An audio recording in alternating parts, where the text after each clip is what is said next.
Buyers owe $24,000 after breaching buyer's broker's agreement. So when you're signing any documents with your agent, right, you should read it. You should know how much you're paying your agent, right? And if you think that, hey, I'm going to sign something and not work with that person, as you can see in this article, you will be liable to pay them. So let's go through a exclusive buyer's representation agreement, right? That means you are working with this agent, just like the listing agent is working with the seller. You have a agent that's going to be representing you as a buyer, right? And that buyer's agent responsibility is to find you properties, show you properties, and negotiate for you. Sometimes we hear that, hey, I'm sending Zillow listing to my agent. What is that person doing? Even though you're doing that, and he or she is looking at MLS for you as well, you're still working with this agent, right? If you go to an open house and you want to work with the listing agent directly, you're still going to be breaching this contract, right? So in the contract, there's three different things that I want you to pay attention to. Number one is that there's no set rule or law how much you're going to pay them.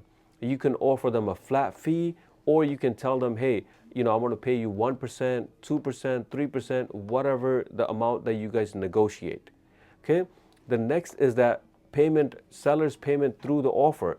So your agent can request that percentage, whatever that percentage is that you guys agree on in the offer, telling the seller to pay that amount. If the seller agrees, good, then you owe your agent nothing, right? Or whatever less of the amount from here. Or if the seller declines that, then you would have to pay that amount, okay? The second is, how long is this agreement for? You want to keep it as short as possible because you don't know as a buyer how this agent will perform. So maybe 2 months, 3 months, definitely not 6 months or a year. You don't want that, right?